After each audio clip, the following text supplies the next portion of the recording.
To start the conference by welcoming up two of our new faces here, Ralph Amos and Marie Foster, and they're going to share a little bit about their initiatives and their vision with the Alumni Association and where we're going, and then we'll get started from there. But Ralph and Marie, if you'd like to join me. Good morning. Good morning. All right, so if you're like me, I haven't had enough coffee yet, but let me set this water down over here. I'll probably just stand if that's okay, right? So some of you I'm meeting for the 18th time. Many of you, I'm new to you, right? So we're going to have a really dynamic program. And to make this program, I'm going to do this up front. My role is to thank you, to thank each and every one of you for what you do and what you do for Purdue. And to know that it matters very, very much to this university, to alumni relations at this institution, to the association at this institution. Many of you are involved in the academic areas of the institution. Your support and your care for Purdue is unwielding. I mean, it's just amazing to keep tabs on it all, which we're going to talk about. It's alumni that keep universities strong in this country. So we'll get to more of that, but I also want to take a second before we get too forgotten to thank our staff. You just met Brandy, you saw Cindy, you have John in the back here. Marie is new, been here a month, already having impact. This came together with the talents of the people here. So if you would join me in thanking the staff for making it work. We have some surprises along the way, and you'll know when it happens, and you need to do whatever it takes to make everyone feel really good. So they're out of the room, so just know that, all right? We'll take care of that. A little bit about me. How many of you, okay, if you've met me already before today, raise your hand. All right. How many of you met Marie before today? Raise your hand.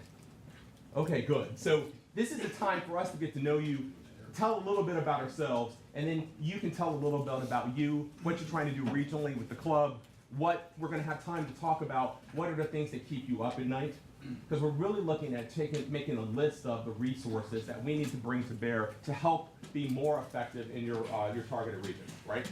It's the way of the world today. I just left the meeting over at Cranard, and are you able to hear me? Do I need to use the mic? No.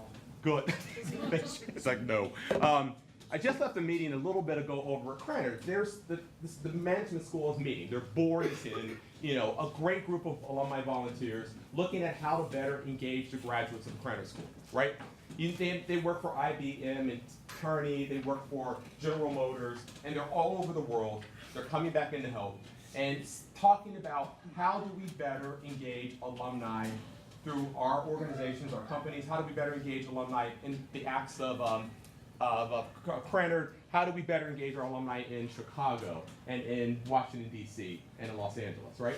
So it's the same conversation going on in many different places this weekend here called Homecoming. And what we want to do is to get very quickly to how do we better engage alumni by the regional areas that the clubs represent, all right? So some of it's nerdy, but a lot of it's really important. So I was looking at, when I came here, why Purdue? Purdue is what? Really special, right? It's an amazing institution. Kind of thought of as a private institution around many circles. Plus of the name, there's not a lot of schools named after a person. This good guy named John Purdue. That matters. It matters a lot. It's a smart school. It's a public Ivy, if you will. And that makes us quite different from a lot of institutions in the country. We have great traditions. We've been around a long time. And we have this sense that we can do better in advancing this institution to even greater levels through the active participation and engagement of alumni, right? That's what the association's about. It's this work called alumni relations that we want to do better on. Along the way, we have to thank you for that kind of work. And we got to think of ways to show our care for you, and we have to know what your needs are and what are difficult things that are keeping you, in the fold, right? So we're going to talk about those things today. Some of it might cost more money. Some of it might take more time here. We might need more staff today than we did 100 years ago. We need to look at all of that to understand what is the business we're trying to move forward. Very good? So do you want to know a little bit more about me? Yes. All right. Okay, my name is Ralph. My middle name is Ephraim.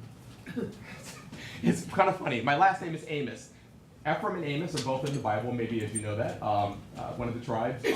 And my mom thought it would be I'm a junior. My parents are great. They're kind of hippies from the 60s. I grew up in a state called Ohio. over that way. So everyone knows, full transparency, I'm a recovering Buckeye. I really, it's been a long time ago, so I don't really think about that place too often. More of it is I get up every day and think about the Boilermakers, so know that. And how we move things forward. I've been in higher education for the last 27 years. Really care about education, all of it. It's important. You can visit any school in this country and you're gonna fall in love with it. Why? Because it changes lives. It saves lives. It's new science. The cures for cancer and peace will come out of Purdue and UCLA and Texas. It will come out of one of these private elites like Stanford or Harvard. You know, it's the work we do with our faculty, with our research, with our care of our alumni. And together, the educated in this country really get things done, right? We are the ones who are the carekeepers of this country and this planet. I think it's very important. I would not be standing here if it weren't for my education. All public, but it mattered, and it enables me to think critically about where the world is, and I think you would probably say the same thing, right? So it's very, very important, and it's the work that we deliver. We're really educators, even in alumni relations, that's what it's about. Very good? Okay, so what are we trying to do here? And I'm not going to talk too much longer because I'm going to get Marie to talk because she's really cool. It's this notion of growing our capacity and strengthening the value proposition. We want more Boilermakers, frankly, to be involved with this organization and with the work that we're trying to do and moving forward Purdue, right? Very, very important. We know we have to communicate more effectively because as you probably face in your organization, you can't go out and shake hands with every graduate in your region. It's impossible. The world has changed such that we don't all live together, we live afar, and there could be fields between us or different communities in between us, and traffic might be a problem if you're in like a city like Chicago or New York. So we have to think about those kind of realities, right? We have to make certain that we're engaging better on the needs and values and wants of our graduates. It's no longer just enough to say, I love Purdue for me to show up. We really have to look at the proposition of why I need to be involved. And more important today, a lot of us are asking, when I help Purdue, what does it mean and how does it impact? And for some of us, more recent graduates are looking at, I want to know to what person I'm helping an individual and what that impact is. So those are just generational shifts that we're seeing in higher education, and it affects you and your work as clubs. Because you'll have people of different demographics, different, sort of generations in and out of your system, and they're driven by different factors. So we want to talk a little bit more about that. I'm sorry, I need to interrupt. The live feed people have asked that you use the microphone. Okay. I'm getting texts from Who are the live feed people? Laura, Beth, Eric, Jeff, Ben, and Melissa. It's an entire team of people. Is that better? My voice is loud. I'm always concerned I'm talking too loudly. All right, so I want to make the live feed people happy. So this notion of engaging people in and where they are is something we're thinking about deeply. Like any business model, you want to look at the needs of your customer and then drive on those needs and those segments, right? Very good. Let me turn the floor over to our good friend Marie, Marie Foster. Marie's been on board, as I shared a bit ago, a month now. And she's a good Boilermaker twice over. And really has expertise in education and MBA. Yes. So she brings a little, is this on? All right. She brings a lot of business acumen to the table and a good bit of spirit for the school. And I think you're going to like her. We like her. She's doing a great job. So Marie, why don't you come up here and talk a little bit, and we'll take on the rest of it in just a second. All right. So, is this really on? Maybe for the live feed. I don't know. It just went Brandy, off. if you get any text that is not on, let me know. I'm checking right now.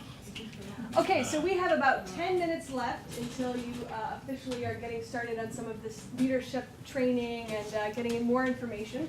So I'm going to be brief, but I just want to first of all introduce somebody that's very important, and hopefully you've had a chance to meet her. But Courtney Magnuson, if you could just come on up just for a minute and just wave and everyone can see you. This will be your new club director, and actually her true title is Director of Regional Alumni Outreach and Engagement. And Courtney is coming here to us starting November 1st. She actually took a vacation day today to be with you, to meet you. She is coming here from Northwestern University, and previously she had worked with the PGA. So she has a lot of great experience from working across the country with many different leaders, volunteers, to just kind of build relationships, but also create a very effective program. So please welcome Courtney.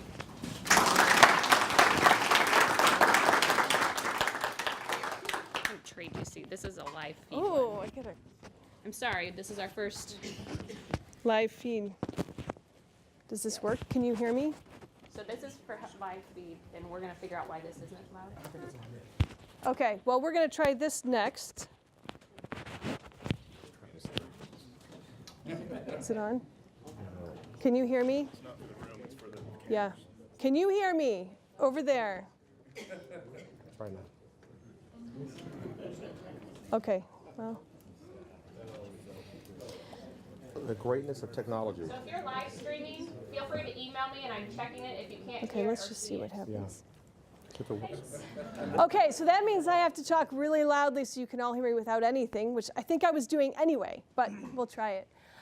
So I'm Marie Foster, and I actually have been in the Purdue system for about 4 years, and I just came from the Purdue Northwest, the newly formed Purdue Northwest University, and so I'm now here, and I've been in education and marketing for the last, I don't even know, 15 years or so prior to coming here. So I just wanted to briefly introduce myself, and then we'll go back over to you. Do you have one of these? Do you need this transferred? We'll keep trying it. Titles of both of you again. Of course. I'm the Vice President of Outreach and Engagement for Purdue Alumni Association. And of Courtney's last name? Magnuson, Magnuson. Right. And mine is president and CEO. You know me. I never use the title, like I'm the alumni guy. Wonderful. So we'll keep talking into the mic and hope it works sooner. Is it working? Maybe. Yeah. Ah, Okay. So sweet. this is live microphone, and this is not live. the live feed microphone. So Ah, all right. Oh, that's we'll much keep better, it close. Right? All right. So Great experience for the students because this is real live. So one of the things that we know we want to do more of here at the Alumni Association specifically, and then alumni relations, the 460,000 alumni. So right 500,000 people living on the planet. Think about that. That's a lot of folks, larger than most villages, towns, cities. So it's a big group of folks, and they live around the world. And what we're thinking is like, what does the model look like, and how do we strengthen the impact and work product of clubs? All right. So think about it this way. How many of you represent a county club, a club located here in Indiana? Raise your hand. All right, so let's take a little bit to talk about this, all right? What are the realities of the area you live in? Talk a little bit, just throw something out. Traffic. Traffic in the county. All right, the city piece of it, the center. Okay, a lot of traffic. What else? Counties, what are you facing? Rural, a lot of agriculture. Folks work in and around. There's maybe miles in between. I grew up in a county, so I kind of know that from all my Iowa days. What else? Very busy. Busy. People are busy. Farmers, people support organizations, bankers, all kinds of things to keep things going in the area. What else? Young parents. Lots of young parents. Yeah. All right, so we're thinking maybe if you're a Purdue grad, you settled down, you're starting to have kids, starting a family. Right, so the time distribution's different, right? What else?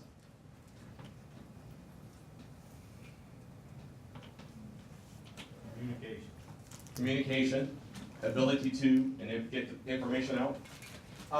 We're seeing this across the country. When I talk to colleagues who do what we do across American higher ed, it's the same thing. So when we look at our organizations, clubs and chapters, we call them, in counties, they're facing exactly what you're talking about. Distributed population, people's different life stages. We have a senior folks who retired, they're having a good life, loving the area, and they may be farmers. They get up, they're up before the sun comes up, and they usually go to bed or rest when the sun goes down, right? Those of us in farming and agriculture. The aging population piece is a real piece that we got to think about. Plus, those who come back from their degrees. You know, a lot of folks might be in specific types of industries. We got to think about who's coming back to the county area in which they grew up, maybe, or going to a new one. So that's different. City folks, raise your hands if you're in a city, a major metropolitan area. All right, it's a good split here. What do you think is affecting you? Traffic. Traffic. Right. What's that? Distance plus traffic. What else? People don't know about you. Getting the brand out is hard to do. People move in and you probably don't know it. They move out, you probably don't know it. What else? The same issues that face the county. A lot of it, same issue that faces the county. Probably bigger on the younger folks coming into the city. You've got younger folks coming in, you've got people who are retired, People retired. people in different industries, you've got the young, Yeah, younger folks starting out family, geographical Yeah. diversity. volume. Yeah. Yeah, you have volume. Hundreds of thousands, millions of people. Yes. There's a lot of activities going on that compete with their involvement with alumni. Yeah, depending on your city, you can make some choices. If you're in the DC area, you have the Smithsonian, you got the Nationals. If you're in Chicago, you have, you get it. There's a lot of things competing for time. Bed Bath & Beyond and Target included. They're not connected to a person or someone from the network. Yeah. It's just seen as an organization that they don't have, that they're really not a part of, or something Yeah, that's because the there. value proposition may not be Yeah. evident. Yeah. Which is hard to do when you're dedicated folks like you and trying to speak out to this diffused kind of reality. Anything else? Yes, sir. I hate to mention it, but it's real, it's a fact, the sports scene. Okay, and that means That Purdue is it. sports or Purdue national? sports, that is a fact. Yeah, it does. There's a good, this notion of segmentation really does come up, and we're gonna talk quite a bit about it over the next few days. So, this notion of, how the team is performing or not, if you like football or basketball or not, it matters. All of us fans in here? Yeah? But you probably have Boilermaker friends who could care less about sports, right? So as club leaders, you're kind of thinking, well, they're not gonna come out to the watches, but what would they come out to? Or what would they engage on, right? So we gotta think about that side of it as well. Because any company who sells a widget has to think about the things that you need to think about, and we need to think about with you as clubs. Yes, ma'am? Depending on where you're at, I'm deep in SEC country, so it's hard to hear or get Big Ten news, so you get caught up in the Florida State, Georgia. Yes. And it's hard to keep that Big Ten, that Purdue spirit, because you just don't hear about us. Yeah, the regionality of it is challenging, depending on whatever the conference you're in or the area of the country. I don't know if you're gonna call upon people from out of state, not in a city, in a country or in the country, and we cover 3 counties. Okay. So when we do that, email is very important, Mhm. but we have kind of a secrecy with email addresses for especially young people. that- They won't give it to you. Well, no, the company won't give it, you won't give it, we're kinda like, okay, how do we get a hold of these people? Yeah. Well, one of the things we'll talk about, maybe one of the focus groups, is just that very thing. How many of you have a smartphone? I'm the one that explodes. Right? So, how many of you are using your smartphone right now? No. So your smartphone is really the medium of communication today, right? What drives your smartphone? Your cell number. So, higher ed, we really are trying to think about how do we leverage cell phone numbers in addition to email. The email for me is like I have my Bed Bath & Beyond email that I give out for, do you have that? And I don't even know the password, I can't remember it, so that's a trick. But if you got to me with texting or messaging, which is the space I think we need to grow more, so you can get just-in-time information, notifications, we're moving into that right now. We just did some new things that's gonna enable us to do that. So I think we're gonna be able to help you, and you will help Purdue by working with our alumni and capturing data. Getting these numbers are gonna be a new wave of how we make it work. We'll also be working on that, because people want the information just in time, so they get it on their phone, they don't have to worry about it, they, oh, good thing, we're top school in the country in this. Just good news, and just news you need to know. That said, when we look on the screen here, we're gonna show you some things that we are gonna think about, and I know Courtney and John and Marie, we're gonna look at where you live matters, understanding the demographic of where you live. This is Boston. And if you look here on the screen, and we won't put a lot of time into this, the age distribution here is as such. Look how different it is for our alumni who live in Boston, how different it is. So, you know, right here, we don't have the data for the children of our alumni, right? So we don't start until here, 20 to 29. It's post-baccalaureate age, right? So look over here, look how high we are here, percentage-wise comparatively. It's a little different, getting up to the 30s. These scales are, keep that in mind. And then how it trails off, kind of some similar things, but it helps you to think about your program and your content and levels of interest, where people are. If we look at another slide here, this is Indianapolis. Get to where we are, look at the differences. Indianapolis is a smart city, but we are a segment of the educated in Indianapolis, right? So you got these other schools, some of them we don't like, that are there, and a lot of other alumni, but it gives you some sense of maybe the kind of content that could be useful, just by age break.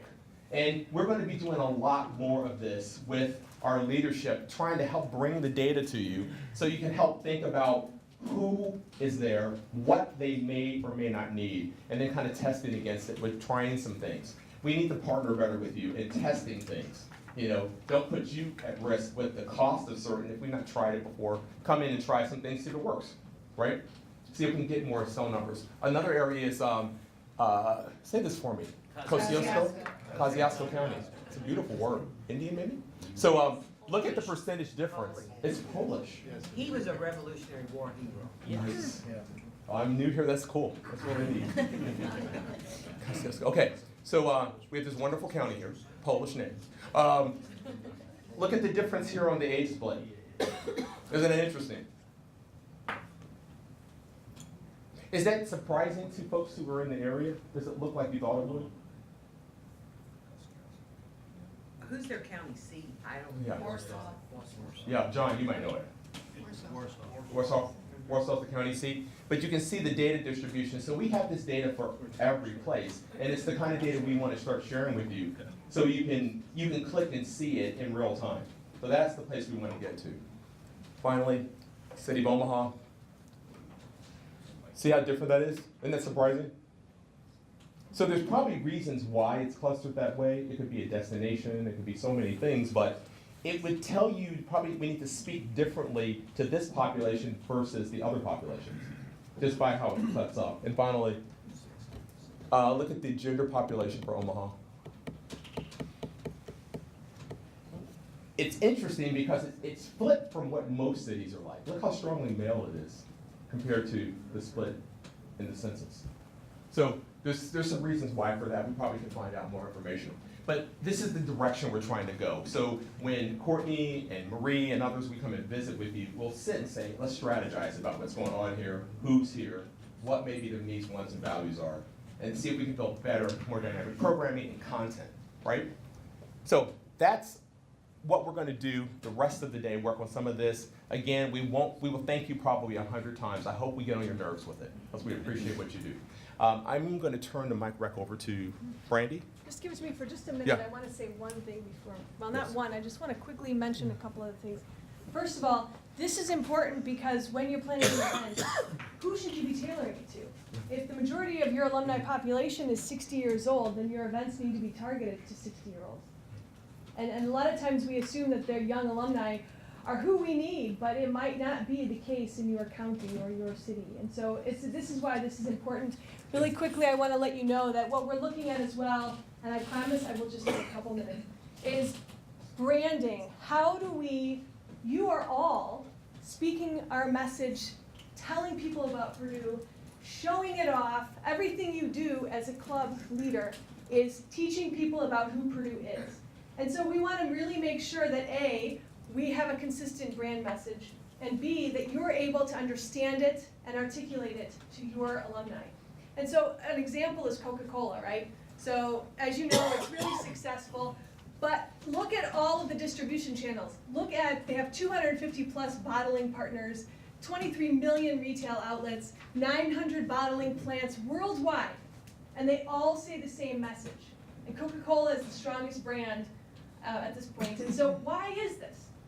How can they do that with all of these people all around the world? And it's because they have very distinct branding. Their websites are all the same, their emails going out, everything is very similar.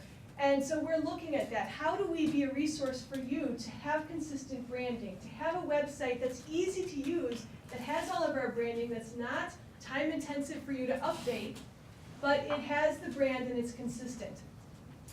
So we, in comparison, we have 465,000 alumni, 40,000 students this semester, and from there, we have campus affinity networks, international networks, 65 clubs, and that number fluctuates depending on who's active and who's not, but 7,500 PACE members, and so forth. And this outreach is very similar to Coca-Cola on a much smaller scale, but we have to be doing the same brand management as Coca-Cola, for example. When they have a message going out like these summer, grills on their bottle, on their cans and so forth, on their billboard, it's the same messaging of the same images, the same everything. So we're going to be doing that as well. What is our message for this semester? How do we feed it to you? How do you have those same images for that message and so forth, so that it just keeps translating it across all of you, across our whole country and world. So again, here's our logo, here's our brand. You guys wear it well, you're all wearing it today, or you have papers and name tags, everything with our logo. That is so important because it's teaching people who we are and the strength and power of who you all are as Boilermakers. So again, consistency is key. It's what we have to look at, and we want to continue to provide you with the resources to be that way.